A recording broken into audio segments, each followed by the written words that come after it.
ആദ്യമായിട്ട് അഭിനയിച്ച സിനിമയിൽ ശബ്ദമില്ലാത്ത സിനിമയായിരുന്നു. അപ്പോൾ അന്ന് ഇങ്ങനെ കൊച്ചിൻ ഹരിശ്രീ, കൊച്ചിൻ കലാഭവൻ എന്ന് പറഞ്ഞ വലിയ ദക്ഷിണേന്ത്യയിലെ വലിയ ട്രൂപ്പുകളുണ്ടായിരുന്നു. ഇന്നത്തെ ഏതെങ്കിലും പിള്ളേർ വിചാരിക്കും ഈ സ്ക്രീനിന്റെ പുറകിലെ ആളുകൾ ഒന്നും നമുക്ക് തെറ്റിദ്ധരിക്കും, ഇതെന്താണ് അങ്ങേറ്റ് റേഡിയോ ആണോ, തിരിച്ചൊന്നും പറയാൻ പറ്റില്ലെന്നും ഇപ്പോഴും പറയാറുണ്ടല്ലേ. പ്രപഞ്ചത്തിലെ അജയ്യരായ കാലകീരെ വധിച്ച വീരാതിവീരൻ.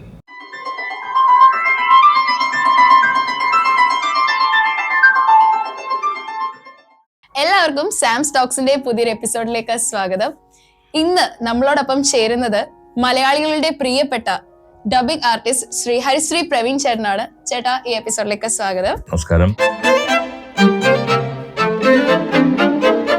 ആക്ച്വലി ചേട്ടനെ പരിചയപ്പെടുത്തേണ്ട ഒരു ആവശ്യമില്ല. മലയാളികൾ ഡേ ബൈ ഡേ സിനിമയിൽ കൂടെയാണെങ്കിലും ത്രൂ സീരിയൽസ് ആണെങ്കിലും ആഡ്സ് കൂടെയാണെങ്കിലും എല്ലാം ചേട്ടന്റെ ശബ്ദം നല്ല ഫെമിലിയർ ആണ്. Hariശ്രീ Praveen is a well-known Malayalam dubbing and mimicry artist.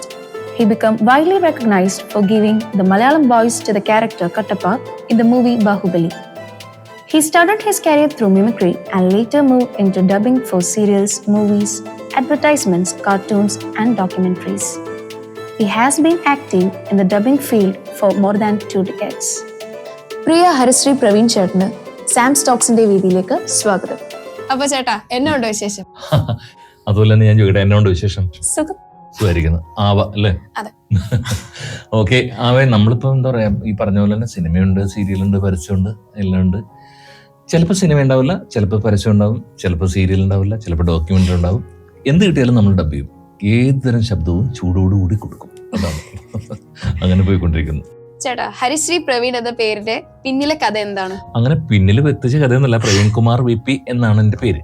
അപ്പോൾ ഈ നമ്മൾ പണ്ട് കാലത്ത് നിനക്ക് ഓർമ്മ ഉണ്ടോന്നല്ല, നിനക്ക് കുഞ്ഞുനാളിലായിരിക്കാം, അല്ലെങ്കിൽ നീയൊക്കെ ജനിച്ചിട്ടുണ്ടോന്നല്ല. അപ്പോൾ ഈ ഓഡിയോ കാസറ്റുകളൊക്കെ ഉണ്ട്.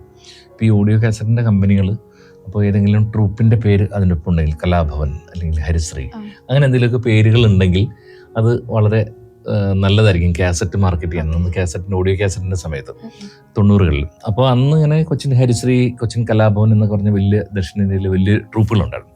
അപ്പോൾ അതിലൊരു ട്രൂപ്പിൽ ഞാൻ ഉണ്ടായിരുന്നു അനൗൺസറായിട്ട്. അപ്പോൾ അതുകൊണ്ട് ഹരിശ്രീ പ്രവീൺ അല്ലെങ്കിൽ പ്രവീൺ ഹരിശ്രീ എന്നീ കാസറ്റിൻ്റെ ഉപജ്ഞാതാക്കളാണ് ഈ പരിപാടികൾ. ഉപജ്ഞാതാക്കൾ എന്നൊക്കെ പറഞ്ഞ ഇപ്പോഴത്തെ ജനറേഷൻ പറഞ്ഞ അറിയുന്നില്ല. അതായത് അതിൻ്റെ പിന്നിൽ പ്രവർത്തിച്ച ആളുകൾ. അവര് നമ്മുടെ പേരൊക്കെ ഇങ്ങനെ ഹരിശ്രീ പ്രവീൺ അല്ലെങ്കിൽ പ്രവീൺ ഹരിശ്രീ എന്നൊക്കെ പറഞ്ഞിട്ട് അങ്ങനെ അത് 4 പേര് പറഞ്ഞ് ഇപ്പൊ ശരിക്കും നമുക്കൊരു പേര്, ഇപ്പൊ ഇരട്ട പേരാണെങ്കിൽ എന്താ ഇരട്ടപ്പേരെന്താ, അവയുടെ ഇരട്ടപ്പേരെന്താ, വാവ, അങ്ങനെയൊക്കെ വിളിച്ച് വിളിക്കാറില്ല. അപ്പൊ നമ്മളുടെ ഇരട്ടപ്പേര് നമ്മൾ ഇടുന്ന പേരല്ല, നാട്ടുകാർ നമുക്ക് ഇടുന്ന പേരായിരിക്കും ഏറ്റവും കൂടുതൽ ഫേമസ് ആവുന്നത്, അല്ലേ? നമ്മൾ ഭയങ്കര ഇതിപ്പോ പേരുകളൊക്കെ നമ്മൾ ഉണ്ടാക്കി വെച്ചാലും നമുക്കൊരു ഇരട്ടപ്പേര് എന്തെങ്കിലും വീണ് കിട്ടിക്കഴിഞ്ഞാൽ അത് പെട്ടെന്ന് സ്പ്രെഡ് ആയിക്കോളും, അല്ലേ? അപ്പൊ അതുപോലെ തന്നെ ഇത് ഇരട്ടപ്പേരായിട്ടല്ല, എൻ്റെ പ്രൊഫഷണൽ പേര് തോമസ് തോപ്പിൽക്കുടി എന്ന് പറഞ്ഞൊരു ചേട്ടൻ ഉണ്ടായിരുന്നു, റൈറ്റർ. അദ്ദേഹമായിരുന്നു എനിക്ക് ഈ പേര് ഇങ്ങനെ എൻ്റെ കാസറ്റുകളിലൊക്കെ കിട്ടുന്നത്. അപ്പൊ അങ്ങനെ ഹരിശ്രീ പ്രവീൺ എന്നുള്ള പേരുകൾ വന്നു. അതാണ് ആ പേരിന്റെ പിന്നിലുള്ള കഥ. അതെ. ഇനി എന്തൊക്കെ കഥകളാണ് അറിയേണ്ടത്? ചേട്ടാ, ഒരു ജേർണി ഒന്ന് പറയാമോ? ജേർണി എന്ന് പറഞ്ഞാൽ ചെറുപ്പകാലത്തെ കുറെ മെമ്മറീസ് ഉണ്ടാവുമല്ലോ ഈ ഒരു ഇതിനകത്തൊക്കെ കിടന്നു വന്നിട്ട്. അപ്പൊ അതൊക്കെ എന്തായിരുന്നു? ചെറുപ്പകാലം നമുക്ക് വന്ന് നിങ്ങളുടെയൊക്കെ ചൈൽഡ്ഹുഡ് എന്ന് പറഞ്ഞാൽ ഇപ്പൊ മൊബൈലാണ്, TV തന്നെ കാണൽ വളരെ കുറവായിരിക്കും, അല്ലേ? ശരിക്കും പറഞ്ഞാൽ എനിക്ക് ഈ ഇന്റർവ്യൂ, എനിക്കിപ്പോ ഈ ഇന്റർവ്യൂ എന്ന് പറഞ്ഞാൽ വളരെ ഒരു ക്യൂരിയോസിറ്റി ഉള്ളൊരു ഇന്റർവ്യൂ. കാരണം ആവയുടെ പ്രായത്തിലുള്ള ഒരാള് എന്നെ ഇന്റർവ്യൂ ചെയ്യാന്ന് പറഞ്ഞാൽ എനിക്ക് ഭയങ്കര ഒരു കൗതുകം നടത്തുന്ന ഒരു കാര്യം. കാരണം നിങ്ങളോട് വിശേഷങ്ങൾ പങ്കുവയ്ക്കുമ്പോൾ നിങ്ങൾക്ക് ഞാൻ പഴയ കാര്യങ്ങൾ പറഞ്ഞു തരുമ്പോൾ നിങ്ങൾക്ക് ഉണ്ടാകുന്ന ഒരു ക്യൂരിയോസിറ്റി അല്ലെങ്കിൽ ഒരു എക്സൈറ്റ്മെന്റ്, അതൊക്കെ. കാരണം ഇന്നത്തെ കാര്യത്തിലേക്ക് വരാം. നമ്മളിപ്പോൾ ഇന്നത്തെ കാലത്താണെങ്കിൽ TV കാണൽ തന്നെ വളരെ കുറവാണ് പിള്ളേർ, അല്ലേ? എല്ലാവർക്കും സ്ക്രോളിംഗ് ആണ്, വെർട്ടിക്കൽ പരിപാടികളാണ്.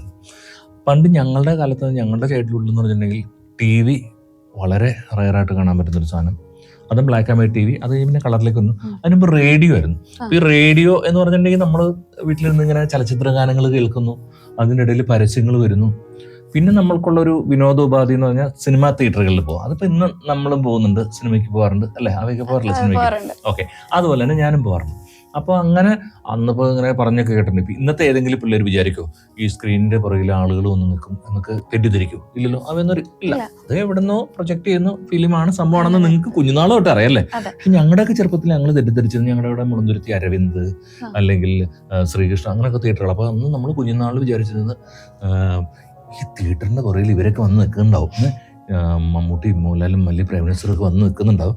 ഇവർ നമ്മളിവിടെ കപ്പലിൻ്റെയൊക്കെ കുറച്ച് സിനിമ കണ്ടുകൊണ്ടിരുന്നിട്ട് ഇത് തീരുന്നതിന് മുമ്പ് അതിൻ്റെ പുറകെ കൂടെയുള്ള വഴി കൂടി അവർ പോയിട്ടുണ്ടാവും എന്നൊക്കെ തെറ്റിദ്ധരിച്ചിരുന്ന ഒരു കാലഘട്ടം ഉണ്ടായിരുന്നു. അപ്പോൾ ആ സമയത്ത് തൊട്ട് നമുക്ക് വീട്ടിൽ ഒരു പഞ്ഞമല്ലാതെ നമുക്ക് കേൾക്കാൻ പറ്റുന്നത് റേഡിയോ ആണ്, ഓൾ ഇന്ത്യ റേഡിയോ. അത് വാൽവിൻ്റെ റേഡിയോ ആണ്. അപ്പോൾ ഓൾ ഇന്ത്യ റേഡിയോ, ആകാശവാണി വാർത്തകൾ വായിക്കുന്നത് സത്യേന്ദ്രൻ എന്നൊക്കെ പറഞ്ഞ് ഭയങ്കര ക്യൂരിയോസിറ്റി, ഭയങ്കര ഉദ്യോഗജനകമായ ഒരു സീരിയസ്നെസ്സോടുള്ള ഒരു സംഭവമാണ് റേഡിയോ. പിന്നെ എന്ന് വെച്ചിട്ടുണ്ടെങ്കിൽ വേറെ ടേപ്പ് റെക്കോർഡർ ഉണ്ട്. അത് ഇപ്പോൾ സ്റ്റീരിയോ ആണ്, 2 സൈഡിലും സ്പീക്കറുള്ളതാണ് സ്റ്റീരിയോ. മൊബൈൽ ഫോണിന് പോലും ഇപ്പോൾ സ്റ്റീരിയോ സ്പീക്കേഴ്സാണ്. അന്നത്തെ കാലത്ത് മോണോ സ്പീക്കറുള്ള ടേപ്പ് റെക്കോർഡർ ഉണ്ടെന്ന് പറഞ്ഞ് വിശ്വസിക്കൂ. കാസറ്റ് എന്ന് പറഞ്ഞ് കേട്ടിട്ടുണ്ടോ? ഓക്കെ, കേട്ടിട്ടുണ്ടോ? കണ്ടിട്ടുണ്ട്. അത് കണ്ടിട്ടില്ലാത്ത എനിക്ക് തോന്നുന്നു ഞങ്ങളുടെ പ്രായത്തിൽ. അപ്പം അത് അത്തരം ഒരു കാലഘട്ടത്തിലൂടെ പോയ സമയമാണ്. അപ്പോൾ അന്ന് നമുക്ക് റേഡിയോയിൽ പാട്ട് കേൾക്കാൻ പറ്റും, അതുപോലെ ടേപ്പ് റെക്കോർഡിൽ ആരെങ്കിലും കൊണ്ടുവന്ന് കഴിഞ്ഞാൽ കേൾക്കാൻ പറ്റും. ഇത് മാത്രമേ ഉള്ളൂ, നമുക്ക് തിരിച്ച് അങ്ങോട്ട് സമ്മതിക്കാൻ പറ്റില്ല. അതുകൊണ്ടാണ് ഇപ്പോഴും നിങ്ങളുടെ ജനറേഷൻ ഇതെന്താണ് അങ്ങേറ്റ് റേഡിയോ ആണോ തിരിച്ചൊന്നും പറയാൻ പറ്റില്ലെന്ന് ഇപ്പോഴും പറയാറുണ്ട് അല്ലേ. അത് റേഡിയോ എന്ന് നമുക്കൊന്നും അങ്ങോട്ട് കമ്മ്യൂണിക്കേറ്റ് ചെയ്യാൻ പറ്റില്ല നമുക്ക്. അപ്പോൾ ആ റേഡിയോയിൽ പരസ്യങ്ങൾ വരും. എന്നെ ഏറ്റവും കൂടുതൽ എക്സൈറ്റ് ചെയ്തിരുന്ന ആ പരസ്യങ്ങൾ. അപ്പോൾ ഇത്തിരി ഇങ്ങനെ പടപെട്ടാന്ന് പറഞ്ഞ പരസ്യങ്ങൾ വരും. ഇപ്പോൾ ഈ നമ്മുടെ FM റേഡിയോസിലൊക്കെ പരസ്യങ്ങൾ വരുന്ന പോലെ അന്നിങ്ങനെ ഓരോ ഇതിൻ്റെ ഇടയിൽ പരസ്യങ്ങൾ വരും. ഈ പരസ്യങ്ങൾ എന്നെ വല്ലാതെ എക്സൈറ്റ് ചെയ്യിച്ചു. അപ്പോൾ ഞാനെന്താ ആരായിരിക്കും ഈ പരസ്യം പറഞ്ഞത്? റേഡിയോൻ്റെ അകത്തിരുന്ന് പറയണമായിരിക്കുമോ അതോ എന്തായിരിക്കണം? ഇങ്ങനെയൊക്കെ ചോദിച്ചു മനസ്സിലാക്കും. അപ്പം അങ്ങനെ ഞങ്ങളുടെ വീടിൻ്റെ അടുത്തുള്ളൊരു ക്ലബ്ബിൽ നിന്ന് ആദ്യമായിട്ട് കൊച്ചിയിൽ ഒരു FM വന്നു, FM സ്റ്റേഷൻ വന്നു. അവിടെ പോയിട്ടൊരു മിമിക്രി അവതരിപ്പിച്ചു. അതാണ് എൻ്റെ തുടക്കം. അതിനുശേഷം പിന്നെ റേഡിയോ പരസ്യങ്ങൾ പറയണമെന്നുള്ള ഭയങ്കര ആഗ്രഹം ഉണ്ടായിരുന്നു. അങ്ങനെ പല സ്ഥലത്തും അന്വേഷിച്ചു, എവിടെ നിന്നാണ് അതിൻ്റെ എൻട്രി എന്നൊന്നും മനസ്സിലായില്ല. പക്ഷെ ഒരു സ്ഥലത്ത് നിന്ന് ഇങ്ങനൊരു എൻട്രി കിട്ടി. അങ്ങനെ ആദ്യം പറഞ്ഞ പരസ്യം ഉദ്യാനപാലകൻ എന്ന് പറഞ്ഞ സിനിമയുടെ പരസ്യമായിരുന്നു. അത് ഓൾ ഇന്ത്യ റേഡിയോയിൽ വന്നു. അങ്ങനെയാണ് റേഡിയോ പരസ്യങ്ങളിലൂടെയാണ് എൻ്റെ ശബ്ദം പുറത്ത് കേൾക്കാൻ തുടങ്ങിയത്. ഒരു ജേണി. ആ ജേണിയിൽ നിന്ന് പിന്നെ പോകുന്നത് സീരിയലുകളുടെ ഡബിങ്ങിലേക്കാണ്. സീരിയൽ എന്ന് പറഞ്ഞിട്ടുണ്ടെങ്കിൽ അന്ന് ഹീമാൻ, ഹാത്തിം അങ്ങനെയുള്ള കുറേ സാധനങ്ങളുണ്ട്. എനിക്ക് തോന്നുന്നു ഇപ്പോൾ ഹീമാൻ വീണ്ടും നമ്മുടെ ഉണ്ണി മുകുന്ദൻ ഡബ് ചെയ്ത് വരുന്നുണ്ടെന്ന്. ഹീമാൻ എന്ന് പറഞ്ഞ പഴയൊരു പരമ്പരയാണ്, കാർട്ടൂൺ. അതിൽ ഹീമാൻ, സ്കെൽട്ടർ അങ്ങനെയൊക്കെയുള്ള ആൾക്കാർക്ക് നമ്മൾ ഡബ് ചെയ്തു. പിന്നെ കാട്ടിലെ കണ്ണൻ എന്ന് പറഞ്ഞിട്ട് ഒരു കാർട്ടൂൺ പരമ്പര ഉണ്ടായിരുന്നു, ഒക്കെ ദൂരദർശനിലായിരുന്നു. അപ്പോൾ അതൊക്കെ ഡബ് ചെയ്ത് അങ്ങനെ വന്ന ശേഷം ആണ് നമ്മൾ ഇതിലേക്ക് വരുന്നത്. പിന്നെ സിനിമയിലേക്കും അതൊക്കെ 2000 അടുപ്പിച്ചു സിനിമയിലേക്കും വന്നു. അങ്ങനെ ഈ ജേണി ഇങ്ങനെ തുടർന്നുകൊണ്ടിരിക്കുന്നു. സിനിമയിലെ ആദ്യത്തെ ചേട്ടൻ്റെ പ്രൊജക്ട് ചെയ്തായിരുന്നു കല്യാണരാമൻ എന്ന് പറഞ്ഞ സിനിമ. അതിൻ്റെ അകത്ത് നമ്മുടെ ഡോക്ടറായിട്ട് വരുമല്ലോ ഒരാൾ, ബോബൻ ആലമൂടനാണ് എൻ്റെ സിനിമയിൽ ആദ്യത്തെ സൗണ്ട് പുറത്ത് വരുന്ന ഒരു ക്യാരക്ടർ. അപ്പൊ അതിനു മുമ്പ് നിങ്ങൾ ഒരുപക്ഷെ കൂടുതൽ കണ്ടിട്ടുള്ള നിറം എന്ന് പറഞ്ഞ സിനിമയാണ്. ആ സമയത്ത് സമയത്തൊന്നും എനിക്ക് അതിനുള്ള ഭാഗ്യമുണ്ട്, കാരണം അന്നേരം നമ്മുടെ കോളേജ് ടൈമായിരുന്നു. ചേട്ടൻ മിമിക്രി നിർത്തി ചേട്ടന്റെ വീട്ടുകാര് എങ്ങനെ വിളക്കില് തൊട്ട് സത്യം ചെയ്യിച്ചു എന്നുള്ള ഒരു അതെന്താ അതിന്റെ പിന്നിലൊരു കഥ എന്താ? നമ്മള് പ്രത്യേകിച്ച് പണിക്കൊന്നും പോവാതെ വീട്ടിലിരിക്കുന്ന ഒരാളോട് വീട്ടുകാർക്ക് തോന്നുന്ന ഒരു ഇതുണ്ടല്ലോ, സ്വാഭാവികം. അപ്പൊ ആ ഒരു സ്വാഭാവികമായ പരിപാടിയായിരുന്നു. അതായത് ഇനി നീ മിമിക്രി ഉണ്ടെങ്കിൽ വിവരം അറിയും, ഇതോടെ നിർത്തിക്കൊള്ളണം എന്ന് പറഞ്ഞു. അപ്പൊ അങ്ങനെ എല്ലാരും കൂടി പിടിച്ച് വട്ടമിട്ട് നിർത്തി വിളക്കി തൊട്ട് സത്യം ചെയ്യണം, ഇനി മിമിക്രിക്ക് പോലും സത്യം ചെയ്യണം, എല്ലാവരും ഉണ്ടായിരുന്നു. ആ കാര്യത്തിലൊന്നും ആരും ഒരു എതിരഭിപ്രായം ഉണ്ടായിരുന്നില്ലേ. കാരണം എങ്ങനെയെങ്കിലും എന്നെ മൂലക്കിരുത്തി ചെയ്യെങ്കിലും ജോലിക്ക് വിടുക എന്നുള്ളായിരുന്നു അവരുടെയൊക്കെ ലക്ഷ്യം. അച്ഛനമ്മ മാത്രമല്ല, അയൽവാസികളും ബന്ധുക്കളും എല്ലാവരും കൂടും ഇതിനൊക്കെ മിമിക്രി നിർത്താനായിട്ട്. അപ്പൊ അങ്ങനെ, കാരണം മിമിക്രിയെ കുറിച്ച് അവർക്ക് എതിരഭിപ്രായമില്ല, പക്ഷെ ഇതുകൊണ്ട് പ്രത്യേകിച്ച് വരുമാനമൊന്നുമില്ലല്ലോ. അപ്പൊ അതുകൊണ്ട് ഞാനങ്ങ് നശിച്ചു പോയാലോ എന്ന് ഓർത്തിട്ടാണ് അവര് ചെയ്തത്. അപ്പോൾ അന്നിങ്ങനെ വിളക്കത്തൊട്ടൊക്കെ ഈ വിളക്കത്തൊട്ട് സത്യം ചെയ്യണം, ഇവിടുന്ന് ഇനി പരിപാടിക്കോ ഒന്നിനും പോവില്ല എന്ന് അങ്ങനെ ഒരു സത്യം ചെയ്തു. അതായിരുന്നു. അപ്പൊ അങ്ങനെ പോകാതിരിക്കാൻ വേണ്ടിയിട്ട് അവര് നിർബന്ധപൂർവ്വം എന്നെ കൊണ്ട് ചെയ്യിച്ചൊരു പരിപാടിയാണ്. പക്ഷെ അത് കഴിഞ്ഞ് ഞാൻ പോയിട്ടൊക്കെ ഉണ്ടായിരുന്നു. ഫ്രണ്ട്സ് ആരെങ്കിലുമൊക്കെ ഇതിന് സപ്പോർട്ട്? ഫ്രണ്ട്സ് എന്ന് വെച്ചിട്ടുണ്ടെങ്കിൽ ഫ്രണ്ട്സ് സപ്പോർട്ടാണ്. കാരണം ഫ്രണ്ട്സ് വെച്ചിട്ടുണ്ടെങ്കിൽ അന്ന് നമുക്ക് പ്രത്യേകിച്ച് ജോലിയൊന്നുമില്ല, പക്ഷെ കിട്ടുന്നത് നമ്മുടെ വരുമാനം. അപ്പൊ എൻ്റെ കൂടെ എൻ്റെ ഫ്രണ്ട്സൊക്കെ വരുമ്പോഴത്തേക്കും വെച്ചിട്ടുണ്ടെങ്കിൽ അവർക്ക് ഞാൻ ഫുൾ ചിലവ് കൊടുക്കും. എടാ എന്നെ ഒന്ന് ഇവിടെ ഒരു ഡ്രോപ്പ് ചെയ്യുമോ, എന്നെ ഒന്ന് അവിടെ ഒരു ഡ്രോപ്പ് ചെയ്യുമോ, ഞാൻ ഇന്ന് എനിക്കൊരു പ്രോഗ്രാം ഉണ്ട്, നീ വീട്ടിൽ പറയരുത് വാ എന്നൊക്കെ പറഞ്ഞ് പോകുമ്പോൾ നമുക്ക് കിട്ടുന്നതിൽ കുറച്ച് അവർക്ക് എന്തെങ്കിലുമൊക്കെ ഭക്ഷണം എന്ന് പറഞ്ഞാൽ ഒന്നില്ലെങ്കിൽ പൊറോട്ട ഇറച്ചി അല്ലെങ്കിൽ അങ്ങനെ സാധനങ്ങളൊക്കെ വാങ്ങിച്ചു കൊടുക്കരുത്. അപ്പൊ അതുകൊണ്ട് അവർക്ക് ഭയങ്കര സപ്പോർട്ടായിരുന്നു. ചേട്ടാ, മലയാളികൾ എല്ലാ ദിവസവും കേൾക്കുന്ന ഒരു ശബ്ദമാണ് ചേട്ടന്റെ. സോ അത് ഞങ്ങൾക്ക് ഇപ്പൊ ലൈവായിട്ട് ഒന്ന് അതായത് ഞങ്ങളുടെ കേൾക്കുന്ന പ്രേക്ഷകർക്ക് വേണ്ടി ഒന്ന്. അതായത് ഇപ്പം ടി വിയിലൂടെ ആണെങ്കിലും ഇതിലൊക്കെ എപ്പോഴും കേൾക്കുന്നത് ഇപ്പൊ നമ്മുടെ ഫ്ലവേഴ്സ് ടോപ്പ് സിംഗറിന്റെ ഒക്കെ പരസ്യം ഒരു 6-7 സീസൺ നമ്മൾ ഫ്ലവേഴ്സ് ടോപ്പ് സിംഗർ സീസൺ 6 ഇന്ന് രാത്രി 9 മണിക്ക് ഫ്ലവേഴ്സിൽ. ഇത് കേട്ടില്ലേ? കാരണം നിങ്ങൾ കുട്ടികളാകുമ്പോഴത്തേക്കും പിന്നെ എന്താ പറയാ ബാലരമ കുട്ടികളുടെ മാസിക, ഇതൊക്കെ എപ്പോഴും നിങ്ങൾ കേൾക്കുന്ന പരസ്യങ്ങളായിരിക്കും. പിന്നെ എന്താ പറയാ മൈ ജനറേഷൻ ഡിജിറ്റൽ ഹബ്, അതൊക്കെ എൻ്റെ സൗണ്ടാണ്. ഇങ്ങനെയുള്ള പല സൗണ്ടുകളും നിങ്ങൾ ഡെയിലി ഡേ ബൈ ഡേ ആയിട്ട് കേൾക്കുന്നുണ്ടാവും. പിന്നെ പഴയ പരസ്യങ്ങളാണെങ്കിൽ ഒരുപാട് മനോരമ, പഴയ പരസ്യത്തിന്റെ ഏതെങ്കിലും ഒരു പഴയ പരസ്യങ്ങള് പുതിയ കുട്ടിക്കുറ എന്ന് പറഞ്ഞാൽ അറിയാമോ? പൗഡർ. അതെ, അതൊക്കെ ഇപ്പോഴത്തെ ജനറേഷൻ ഉപയോഗിക്കുന്നുണ്ട്. പുതിയ കുട്ടിക്കുറ ബ്യൂട്ടി ബാത്ത്, ഒലിവ് ഓയിലിന്റെയും പ്രിംറോസ് ഓയിലിന്റെയും മൃദുല സ്പർശം മറക്കാൻ കഴിയുമോ? ഗായ്സ്, ചേട്ടൻ പൊളിച്ചു. ചേട്ടൻ പരസ്യം പോലെ തന്നെ സിനിമയിലും കുറെ കഥാപാത്രങ്ങൾക്ക് ശബ്ദം കൊടുത്തിട്ടുണ്ട്. സോ അതിൽ സ്റ്റിൽ ഫേവറേറ്റ് ആയിട്ട് അങ്ങനെ ഫേവറേറ്റ് എന്നല്ല, എല്ലാ കഥാപാത്രങ്ങളും നമുക്ക് ഫേവറേറ്റ് തന്നെ. പിന്നെ ചില സിനിമകളിലെ തുടക്കത്തിൽ തന്നെ എൻ്റെ ശബ്ദം ഉണ്ടായിട്ടുണ്ട്, ചില പ്രായമായ കഥാപാത്രങ്ങൾക്ക് ശബ്ദം ഉണ്ടായിട്ടുണ്ട്. അപ്പൊ എനിക്ക് ഏറ്റവും ചാലഞ്ചിങ് ആയിട്ടും എക്സൈറ്റ്മെന്റ് ആയിട്ട് തോന്നിയത് നമ്മുടെ പ്രാഞ്ചേട്ടൻ സിനിമ കാണുമ്പോൾ നിങ്ങൾ തുടക്കം തന്നെ കുറെ കഥാപാത്രങ്ങൾ ശ്മശാനത്തിലുള്ള അല്ല അപ്പന്മാരൊക്കെ അങ്ങോട്ടും ഇങ്ങോട്ടും ഒക്കെ സംസാരിക്കുന്നത് എൻ്റെ ശബ്ദത്തിലാണ്. എടാ ഈനാശുവേ, എന്താണ് എന്റെ ചെക്കൻ ഫ്രാഞ്ചൈസിന് ഒരു സങ്കടം? അവൻ കാരണവന്മാരായിട്ടുണ്ടാക്കിയതൊന്നും നശിപ്പിച്ചില്ലല്ലോ, എല്ലാം ഇരട്ടിപ്പിച്ചല്ലേ ഉള്ളൂ എന്ന് പറഞ്ഞെങ്കിൽ ഇങ്ങനെ ഓരോ കഥാപാത്രം സംസാരിച്ചു പോകുമ്പോൾ അതൊക്കെ എൻ്റെ ശബ്ദമാണ്. പിന്നെന്താ പറയുക, അതുപോലെ തന്നെ നമ്മുടെ ഉണ്ണികൃഷ്ണൻ നമ്പൂതിരിക്ക് വേണ്ടിയിട്ട് ഞാൻ ശബ്ദം കൊടുത്തിട്ടുണ്ട്. അപ്പം എൻ്റേതല്ലാത്ത ശബ്ദത്തിലും ഞാനിങ്ങനെ ഒരുപാട് സിനിമകളിൽ ചില ക്യാരക്ടേഴ്സ് ഡബ് ചെയ്തിട്ടുണ്ട്. അപ്പോൾ എന്താ പറയുക, എല്ലാ കഥാപാത്രങ്ങളും നമ്മൾക്കിങ്ങനെ പറഞ്ഞു കേൾപ്പിക്കുമ്പോൾ നിങ്ങൾക്ക് ചിലപ്പോൾ മനസ്സിലാവണമെന്നില്ല, അതിൻ്റെ മുഖത്തോടു കൂടി കാണുമ്പോഴാണ് നമുക്ക് മനസ്സിലാവുന്നത്. ചേട്ടൻ ഇത്രയും സിനിമയ്ക്ക് ശബ്ദം കൊടുത്തിട്ടുണ്ടെങ്കിലും നമ്മുടെ മെയിൻ ഹൈലൈറ്റ് ബാഹുബലിയിലെ കട്ടപ്പയാണ്. അതെ അതെ അതെ. ആ ഒരു എക്സ്പീരിയൻസ് അല്ലെങ്കിൽ ആ സിനിമയിലേക്ക് എത്തിയ ഒരു അത് ബാഹുബലി 1 ആണല്ലോ അത്, ബാഹുബലി 1. അപ്പൊ ബാഹുബലി 1 ഇങ്ങനെ ഒരു ഓഡീഷൻ നടത്തിരുന്നു. പക്ഷെ ഞാൻ അറിയുന്നില്ല ഇങ്ങനെ ഒരു ഓഡീഷൻ ഉണ്ടെന്ന്. കാരണം ഇന്നത്തെ പോലത്തെ ഭയങ്കര ഫേസ് ടു ഫേസ് അങ്ങനെയൊന്നും അല്ല. നമ്മുടെ കുറച്ച് വോയിസ് സാമ്പിൾസ് ഇവിടുന്ന് എടുത്തിട്ട് മങ്കൊമ്പ് ഗോപാലകൃഷ്ണൻ സാർ അയച്ചു കൊടുക്കണം. അപ്പൊ അവര് തന്നെ നമുക്ക് ഈ വോയിസ് ഒന്ന് വിളിച്ച് ടെസ്റ്റ് ചെയ്ത് നോക്കൂ എന്ന് പറഞ്ഞ് ഞങ്ങൾ ചെന്നൈയിലേക്ക് വിളിച്ചിട്ട് ഇങ്ങനെ ചെയ്യാണ്. അപ്പോഴും എനിക്കൊരു പ്രതീക്ഷയില്ല, ഇത് ബാഹുബലിയാണ് ചെയ്യാൻ പോകുന്നത് പോലും നമുക്കറിയില്ല. അപ്പോൾ നമുക്ക് ശരിക്കും പറഞ്ഞാൽ ഒന്നും ബാക്ക്ഗ്രൗണ്ട് സീൻ ഒന്നും നമുക്ക് കാണാൻ പറ്റില്ല. എല്ലാം ഈ CG പോർഷൻസ് ആയതുകൊണ്ട് ബ്ലൂ മാറ്റ് ഗ്രീൻ മാറ്റ് ഒക്കെ. അപ്പോൾ ഇതിങ്ങനെ ഡബ് ചെയ്യാൻ പറഞ്ഞു, അങ്ങനെ ഡബ് ചെയ്ത് കഴിഞ്ഞ് പോന്നു. വലിയ കുഴപ്പമൊന്നുമില്ല, ശരി പോന്നു. പേയ്മെന്റ് കിട്ടി, കഴിഞ്ഞു ഡബിങ് കഴിഞ്ഞു. ഇനി എന്തെങ്കിലും കറക്ഷൻസ് ഉണ്ട്. പക്ഷെ അന്ന് സത്യം പറയാൻ ബാഹുബലി 1 കറക്ഷൻസിനൊന്നും വിളിച്ചില്ലായിരുന്നു. ഞങ്ങളെല്ലാവരും പോന്നു കഴിഞ്ഞിട്ട് കുറേ നാളുകൾ കഴിഞ്ഞിട്ട് എനിക്ക് തോന്നുന്ന ഒരു 6 months ഒറ്റ കഴിഞ്ഞിട്ടാണ് എൻ്റെ ഫ്രണ്ട് എടാ നീ ബാഹുബലി എന്ന് പറഞ്ഞൊരു സിനിമയിൽ ഡബ് ചെയ്തിരുന്ന ഞാൻ പറയാം ചെയ്തിട്ടുണ്ട് സത്യരാജന് കട്ടപ്പ. എടാ സിനിമ റിലീസായിട്ട് നീ പോയി കണ്ടോ?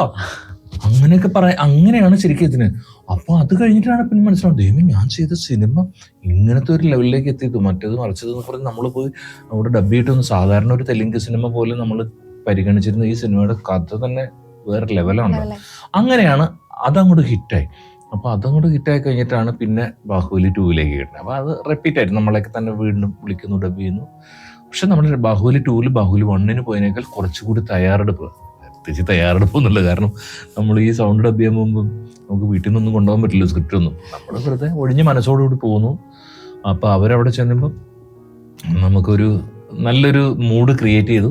എല്ലാവരും കൂടി ഇരുന്ന് ഭയങ്കര ഡിസ്കഷനും കാര്യങ്ങളൊക്കെ ആയിട്ട് ഓരോ സീനിൻ്റെ ചെറിയ ബിറ്റായിട്ട് വോയിസുകൾ എടുത്ത് 2-3 ദിവസമൊക്കെ എടുത്ത് ചിലപ്പോൾ എനിക്ക് തോന്നുന്നു ഹാഫ് ഡേ അല്ലെങ്കിൽ കൊണ്ടൊക്കെ തീർക്കാവുന്ന ഡബ്ബിങ് ഉണ്ടായിരുന്നുള്ളൂ അതിൻ്റെ ആക്ച്വലി ഒരു നോർമൽ സിനിമയാണ്. പക്ഷെ ഇതൊരു ബ്രഹ്മാണ്ഡ സിനിമയാകുമെന്നും ഇന്ത്യയിലെ തന്നെ ഏറ്റവും വലിയൊരു ബിഗ് ബഡ്ജറ്റ് സിനിമ, ഇന്ത്യയിൽ നല്ല ലോകത്തിലെ തന്നെ പറയാൻ പറ്റുന്ന ഒരു ബഡ്ജറ്റ് സിനിമ ആയതുകൊണ്ട് തന്നെ ആ ഒരു സീരിയസ്നെസ്സോട് കൂടിയാണ് നമ്മൾ തെറ്റിപ്പോയാലും വീണ്ടും റീടേക്ക് പോയി പിന്നെ ആദ്യത്തേക്ക് വീണ്ടും മടങ്ങി വന്ന് വീണ്ടും ഫ്രം ദ ബിഗിനിങ്ങോട്ട് ആയിട്ട് കുറേ ഡബ് ചെയ്ത് തുടങ്ങി cancel the whole things and start from the beginning എന്ന് നമ്മൾ വീണ്ടും പറയുന്നു. അപ്പോൾ അങ്ങനെ പോയി എടുത്തതാണ്. ഒരു ആറ്റിക്കുറുക്കി എടുത്തെന്ന് പറഞ്ഞ പോലത്തെ ഒരു ഡബിങ് തന്നെയായിരുന്നു എൻ്റെ അത്. അപ്പം അതുകൊണ്ട് തന്നെ ആയിരിക്കാം ഒരുപക്ഷെ അത് നന്നായത്. പിന്നെ സിനിമ നന്നാകുമ്പോൾ ബാക്കി എല്ലാ ഘടകങ്ങളും നന്നാവണമല്ലോ അതിനകത്ത്. അതിലൂടെ നമ്മൾ ഒരു ഭാഗഭാക്കായി എന്നുള്ളതാണ് സത്യം.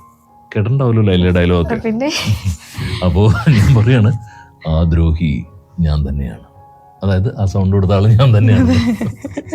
പിന്നെ അതിനകത്ത് എല്ലാവരും കേട്ടിട്ടുള്ള ഒരുപാട് ഡയലോഗുണ്ട്, സെന്റിമെന്റ്സ് ഉള്ള ഡയലോഗുണ്ട്, തമാശകൾ പറയുന്നുണ്ട് കട്ടപ്പ, ആഹ്വാനം ചെയ്യുന്നുണ്ട്. ഇതെല്ലാം വെറൈറ്റി ഫീലിങ്സുകളായിരുന്നു. ഈ ഡബിങ് ചെയ്യുമ്പോ ഏറ്റവും ഇമോഷണൽ ആയ ഒരു ഫീൽ എന്ന് വെച്ചാ ഇത്രയും പ്രൊജക്ട് ചെയ്തേല് ചേട്ടൻ അങ്ങനെ ഫീൽ ചെയ്ത ഒരു പ്രൊജക്ട് ചെയ്ത ഇമോഷൻ എന്ന് പറഞ്ഞാൽ നമ്മളിപ്പോൾ നമുക്ക് കരയാനോ ചിരിക്കാനോ ഒക്കെ തോന്നും. അത് ഒരുപാട് സിനിമകളും എല്ലാം നമുക്ക് ചെയ്യുമ്പോൾ നമുക്ക് അങ്ങനെ തോന്നാറുണ്ട്. പക്ഷെ നമ്മൾ ഡബ് ചെയ്ത് കഴിയുമ്പോൾ പിന്നെ നമുക്ക് ആ ഒരു വിഷമം ഒക്കെ മാറും. ചിലപ്പോൾ നമുക്ക് സന്തോഷമാണെങ്കിലും സങ്കടമാണെങ്കിലും ഒക്കെ നമ്മൾ ആ ഡബ് ചെയ്യുന്ന സമയം വരെ ആയിരിക്കും നമുക്ക് തോന്നുന്നത്. പിന്നെ നമ്മൾ ഇറങ്ങുമ്പോൾ നമുക്ക് മാറും. എനിക്ക് പക്ഷെ അത് കഴിഞ്ഞിട്ട് പിന്നെ നമുക്ക് കൂടുതൽ തോന്നുന്നത് നമുക്ക് എല്ലാ കഥാപാത്രം നമ്മൾ മാത്രം ഒരു ക്യാരക്ടർ ഡബ് ചെയ്യുമ്പോൾ നമുക്ക് അത്ര ഒരു വിഷമം നമുക്ക് അല്ലെങ്കിൽ ഒരു ആ ഒരു ഫീലിങ്സ് നമുക്ക് തോന്നില്ല. മൊത്തം സിനിമ എൻ്റയർ സിനിമ കണ്ടു കഴിയുമ്പോഴാണ് നമുക്ക് ആ ഒരു ഫീലിങ്സ് വരുന്നത്. ആസ് എ പ്രേക്ഷകൻ, ആസ് എ ഓഡിയൻസ് നമുക്ക് തോന്നുന്നൊരു ഇത് തന്നെയാണ് നമുക്ക് തോന്നാറുള്ളത്. അപ്പോൾ ബാഹുബലിയിലെ സൗണ്ട് കേൾക്കണം എന്നായിരിക്കും പറഞ്ഞു വരാൻ പോകുന്നത് അല്ലേ? അതെ, കറക്റ്റ്. ഓക്കെ, ബാഹുബലിയിൽ ഏത് നമ്മുടെ സാം സ്റ്റോക്സിലെ പ്രേക്ഷകർക്ക് വേണ്ടി ചേട്ടനൊന്ന് ബാഹുബലി ആ ഒരു കഥാപാത്രം നമ്മുടെ. ഓക്കെ, ഞാൻ എൻ്റെ അടുത്ത് പറയാം. ഇപ്പൊ ബാഹുബലിയിൽ പുള്ളി സെൻഡി ആയിട്ട് പറഞ്ഞിട്ടില്ല എന്ന് പറഞ്ഞു, അച്ഛന്റെ സ്ഥാനം നൽകി ഏത് കൈകളാൽ നിന്റെ മകനെ താലോലിക്കണമെന്ന് പറഞ്ഞിരുന്നു, അതേ കൈകൊണ്ട് തന്നെ നിന്റെ ഭർത്താവിനെ ഞാൻ കൊന്നു എന്ന് പറഞ്ഞ ഡയലോഗുണ്ട്. അതുപോലെ തന്നെ ഒരു ആഹ്വാനമായിട്ടുള്ള ഡയലോഗ് തന്നെ, മകിഴ്മതി സാമ്രാജ്യത്തിന്റെ ഭാവി രാജാവ്, രാജമാതാ ശിവഗാമി ദേവിയുടെ പ്രിയപുത്രൻ, പ്രപഞ്ചത്തിലെ അജയ്യരായ കാലകേയരെ വധിച്ച വീരാതിവീരൻ Amarendra Baahubali. Guys, the main highlight. ചേട്ടാ, നമ്മള് വീട്ടിലെ വിശേഷങ്ങൾ ചോദിച്ചില്ലായിരുന്നു. സോ വീട്ടിലെ വിശേഷങ്ങളൊക്കെ നല്ല വിശേഷം തന്നെ. അമ്മ, ബ്രദർ, വൈഫ്, കുഞ്ഞ് ഒക്കെ ആയിട്ട് നന്നായിട്ട് പോകുന്നു. എന്താ പറയാ, വീട്ടിലെല്ലാവർക്കും നല്ല സന്തോഷം തന്നെയാണ്. എപ്പോഴും അവരൊക്കെ ഡബിങ് ഒക്കെ കണ്ട് നമ്മൾ പ്രോത്സാഹിപ്പിക്കാറുണ്ട്. പ്രോത്സാഹിപ്പിക്കുക മാത്രമല്ല, നല്ല സപ്പോർട്ടാണ്, വിമർശിക്കാറുണ്ട്. പിന്നെ തീർച്ചയായിട്ടും വിമർശനവും പ്രോത്സാഹനം എല്ലാം വീട്ടിൽ നിന്ന് കിട്ടുന്നത്. ചേട്ടൻ ഡബ് ചെയ്തതില് ഏറ്റവും ചലഞ്ചിങ് ആയിട്ടുള്ള ഒരു കഥാപാത്രം ഏതായിരുന്നു? ഈ ചാലഞ്ചിങ് എന്ന് പറഞ്ഞാൽ പല രീതിയിൽ ചാലഞ്ചിങ് ഉണ്ടാവാറുണ്ട്. ചിലപ്പോൾ ഈ ചില ആളുകൾ ഡബ് ചെയ്യിപ്പിക്കാനിരിക്കും നമ്മളത്. അപ്പോൾ അവര് നമ്മളായിട്ട് കാര്യങ്ങൾ കൺവേ ആയില്ലെങ്കിൽ അതായിരിക്കും ഏറ്റവും വലിയ ചാലഞ്ചിങ് ഡബിങ്. അങ്ങനെ അപ്പൊ അതെനിക്ക് പുറത്ത് പറയാൻ പറ്റില്ല, അതുകൊണ്ട് ഞാൻ പറയുന്നില്ല. അങ്ങനെ ചാലഞ്ചിങ് പല സിറ്റുവേഷനിലും പല രീതിയിലും പല ചാലഞ്ചുകളും ഫേസ് ചെയ്തിട്ട് തന്നെയാണ് നമ്മൾ ഡബിങ്ങിന് പോകുന്നത്. നമ്മൾ കഥാപാത്രമായിട്ട് ചാലഞ്ചിങ് എന്ന് പറയുന്നത് തീർച്ചയായിട്ടും ബാഹുബലി തന്നെയാണ്. പിന്നെ അപ്പുറത്തേക്ക് ഒരു ചാലഞ്ചിങ് ഉണ്ടായിട്ടുണ്ടോ എന്ന് വെച്ചിട്ടുണ്ടെങ്കിൽ ഉണ്ടായിട്ടില്ല എന്ന് തന്നെ പറയാം. ചേട്ടൻ അനേകം സിനിമയില് കുറെ കഥാപാത്രങ്ങൾക്ക് ശബ്ദം കൊടുത്തിട്ടുണ്ട്. ചേട്ടൻ ആ ഒരു കഥാപാത്രമായി മാറിയിട്ടുണ്ട്. അതായത് നിങ്ങൾ ഉദ്ദേശിച്ച ചോദ്യത്തിന്റെ ഒരു ഞാൻ അഭിനയിച്ചിട്ടുണ്ടോ? തീർച്ചയായിട്ടും ഞാൻ അഭിനയിച്ചിട്ടുണ്ട്. പക്ഷെ അതിനകത്ത് ഏറ്റവും വലിയ കോമഡി എന്ന് വെച്ചിട്ടുണ്ടെങ്കിൽ ആദ്യമായിട്ട് തന്നെ അഭിനയിച്ച സിനിമയിൽ ശബ്ദമില്ലാത്ത സിനിമയായിരുന്നു സംസാരം ആരോഗ്യത്തിന് ഹാനികരം. അത് മലയാളത്തിലെ പേര്, തമിഴിൽ വായ്മൂടി പേശു എന്ന് പറഞ്ഞ സിനിമയുടെ പേര്. അതായത് ഒരു ഗ്രാമത്തിലെ കുറെ ആളുകളുടെ ശബ്ദം നിലച്ചു പോകുന്ന കഥയായിരുന്നു. അപ്പൊ അതിൻ്റെ അകത്ത് ഡബ് ചെയ്യണ എനിക്ക് ഒന്നും സംസാരിക്കേണ്ടി വന്നില്ല എന്നുള്ളതായിരുന്നു. അങ്ങനെ ഒരു മുഴുനീള കഥാപാത്രം ദുൽഖറിനോടൊപ്പം, അതുപോലെ മൺമറഞ്ഞു പോയ റോബോ ശങ്കർ, മലയാളത്തിൽ ചെമ്പ വിനോദിൻ്റെ ഒക്കെ ഒപ്പമായിരുന്നു അഭിനയിച്ച നല്ലൊരു സിനിമയായിരുന്നു. പക്ഷെ ഒരു കാലം തെറ്റി റിലീസായതുകൊണ്ടാവാം ഒരു പക്ഷേ അത് അത്ര അങ്ങോട്ട് വിജയിച്ചില്ലായിരുന്നു സിനിമ. അപ്പോൾ ഈ കൊറോണ ഒക്കെ കഴിഞ്ഞപ്പോൾ ആളുകളെല്ലാവരും പറയുന്നുണ്ട് ശരിക്കും പറഞ്ഞാൽ ഈ സമയത്തൊക്കെയാണ് ആ സിനിമ ഇറങ്ങുകയാണെന്നുണ്ടെങ്കിൽ എല്ലാം, കാരണം ഒരു വൈറസ് ഇങ്ങനെ പിടിപെടും, ഒരു പ്രദേശത്തെ മൊത്തം ആളുകളുടെയും ശബ്ദം ഇല്ലാതായി പോകുന്നൊക്കെയാണ്. ഏതാണ്ട് അതുമായിട്ട് ബന്ധപ്പെട്ടൊരു കഥയാണല്ലോ കൊറോണയ്ക്ക് മുമ്പ് ഇറങ്ങിപ്പോയ സിനിമ. അത് മാത്രമാണ് കാലം തെറ്റി റിലീസായ ഒരു സിനിമയായിരുന്നത്. അപ്പോൾ അതിലൊരു നല്ല കഥാപാത്രം എനിക്ക് അഭിനയിക്കാൻ പറ്റിയിരുന്നു. പിന്നീട് അങ്ങനെ സിനിമകൾ, എൻ്റെ അഭിനയം നല്ലതായതുകൊണ്ടാണോ അതോ സിനിമ ഇല്ലാത്തതുകൊണ്ടാണോ, സിനിമകൾ അങ്ങനെ അധികം ചെയ്തിട്ടില്ല, കിട്ടിയിട്ടില്ല. കിട്ടുമായിരിക്കും. ചേട്ടൻ ഇപ്പോ സാംസ് മീഡിയയുടെ സാംസ് ടോക്സിലാണ് ഇരിക്കുന്നത്. സോ ഈ സാംസ് മീഡിയ ആയിട്ടുള്ള ഒരു ബന്ധം എങ്ങനെയാണ്? സാംസ് മീഡിയ ആയിട്ടുള്ള ബന്ധം എന്ന് പറഞ്ഞിട്ടുണ്ടെങ്കിൽ ഈ ഇപ്പൊ നമ്മുടെ വീടിന്റെ അടുത്ത് തന്നെയാണല്ലോ മുളന്തുരുത്തി എന്ന് പറഞ്ഞ പ്രദേശത്താണ്. പണ്ട് എന്ത് ഡബ് ചെയ്യണമെങ്കിലും എറണാകുളത്തേക്ക് പോകണമായിരുന്നു. അപ്പോൾ പെട്ടെന്നൊരു ഡബിങ് ഉണ്ട്, പെട്ടെന്ന് എടുത്തു തരാൻ പറ്റും, മൊബൈലിൽ നിന്ന് എടുത്തു തന്നാലും കുഴപ്പമില്ല എന്ന് പറഞ്ഞൊരു ആഡ് ഫിലിം പെട്ടെന്ന് എടുത്തു കൊടുക്കാൻ പറ്റും വെച്ചു. അപ്പോൾ ഞാനിങ്ങനെ നിൽക്കുന്ന സമയത്ത് എന്നോടൊരാൾ പറഞ്ഞു, ഒരു ജനാർദ്ദനൻ എന്ന് പറഞ്ഞൊരു ചേട്ടനുണ്ട് തലക്കോടിലുള്ള, അദ്ദേഹമാണ് എന്നെ FM പരിപാടി നിർവഹിക്കാനായിട്ട് വിളിച്ചിരുന്നത്. അതുകൊണ്ട് അവിടെ ജോൺസൺ എന്ന് പറഞ്ഞൊരു ചെറുക്കൻ നമ്മൾ അടിപൊളിയാ എടുക്കണം, നല്ല അടിപൊളി റെക്കോർഡിംഗ് ഉണ്ട്, പാട്ട് പാടും, പാട്ട് വായിക്കും, വയലും വായിക്കാൻ ചെയ്യാത്ത പരിപാടിയൊന്നുമില്ല, എന്തുകൊണ്ടും ചെയ്യും എന്നൊക്കെ പറഞ്ഞു. അപ്പോൾ എന്നാ പിന്നെ ഒന്ന് കാണണമല്ലോ എന്ന് പറഞ്ഞ് വന്നു നോക്കിയപ്പോൾ നമ്മുടെ ജോൺസനെ കണ്ടു. ജോൺസൺ എന്നെ ഏട്ടാ എടുക്കാനുള്ള എന്ന് ചോദിച്ചിട്ട് ജോൺസണോട് നിൽക്കണം. അപ്പോൾ ഞാൻ പറഞ്ഞു, ഇവിടെ അമൃതാഞ്ജൻ്റെ പരസ്യം നമുക്ക് പറയാനുള്ള. അമൃതാഞ്ജൻ്റെ പരസ്യം നീ പേടിക്കണ്ട, ഞാൻ പറഞ്ഞോളാം എന്ന് പറഞ്ഞു. അങ്ങനെയാണ് ഏത് തരം വേദനയ്ക്കും ഉടനടി ആശ്വാസം അമൃതാഞ്ജൻ പെയിൻ ഔട്ട് ഓയിൽ എന്ന് പറഞ്ഞ ആ പരസ്യമാണ് ഈ പി സാം. ഈ സാം ഞാൻ എപ്പോഴും ഇട്ടുവിനെ കളിയാക്കാൻ പറഞ്ഞു, പി സാംസ് എന്ന് പറയാൻ പറ്റില്ല ചേട്ടാ, പി അണ്ടർസ്റ്റുഡ് അല്ല, പി സംസാരമല്ല, പി സാംസ് മീഡിയ അത്രേ ഉള്ളൂ എന്നിവൻ പറയും. അപ്പോൾ അങ്ങനെ അമൃതാഞ്ജന്റെ പരസ്യമാണ് നമ്മളിവിടെ വന്നിട്ട് ആദ്യമായിട്ട്. ചെറിയ പരസ്യം ഒന്നല്ല കേട്ടോ, ചെറിയ പുലിയൊന്നല്ലാണ്. അപ്പൊ അങ്ങനെ അത് ഡബ് ചെയ്ത് ഇവിടുന്ന് അയച്ചു കൊടുത്തു, വോയിസ് ഓക്കെ. അങ്ങനെ ഇടയ്ക്കിടയ്ക്ക് വന്നിട്ട്, പക്ഷെ ഇദ്ദേഹം ഭയങ്കര തിരക്കുള്ള ആളാണ്, വിശേഷമാണ്. ഇപ്പോഴും ഇന്ന് ഇവിടെ പരിപാടിയാണെങ്കിൽ മിക്കവാറും വിളിക്കാൻ ചേട്ടായി ഞാനൊരു പരിപാടിയിൽ ചേട്ടായി നമുക്ക് നാളെ എടുത്താൽ നാളെ എടുത്താൽ പറ്റില്ല, ഇന്ന് എടുക്കണോടാ എന്ന് പറയും. അയ്യോ ചേട്ടായി ഞാൻ ഇന്ന് വരുത്തു, ഇനി രാത്രി എൻ്റെ പരിപാടി തീരുമ്പോൾ. അത്രയും തിരക്കുള്ളൊരു മ്യൂസീഷ്യനാണ് ജോൺസൺ. അതുപോലെ തന്നെ ജോൺസന്റെ മ്യൂസിക്കിൽ നമ്മുടെ ജയചന്ദ്രൻ മാഷ് പാടിയിരിക്കുന്ന പാട്ട് എല്ലാം ഞാൻ കേട്ടിട്ടുണ്ട്. അദ്ദേഹം വളരെ വലിയൊരു കലാകാരനാണ്. അങ്ങനെ ആ ഒരു വലിയ കലാകാരൻ്റെ ഒരു സ്റ്റുഡിയോ പോയി ഡബ് ചെയ്യാൻ സാധിച്ച എൻ്റെ ഭാഗ്യമായിട്ട് ഞാൻ കാണുന്നു. ഇന്ന് ആക്ച്വലി വൈൻഡ് അപ്പ് ചെയ്യാൻ പോകുന്നത് ഞാനല്ല, നമ്മുടെ സ്വന്തം പ്രവീൺ ചേട്ടനാണ്, അതും കട്ടപ്പയുടെ സൗണ്ടില്. കട്ടപ്പയുടെ സൗണ്ടിൽ പറഞ്ഞേക്കാൻ നല്ലത്, ഞാൻ സാംസ് മീഡിയയിൽ എന്തൊക്കെ പരിപാടി, documentary, dubbing, video recording, song recording, പരിപാടി എന്തുമാകട്ടെ സാംസ് മീഡിയ നിങ്ങൾക്കൊപ്പം.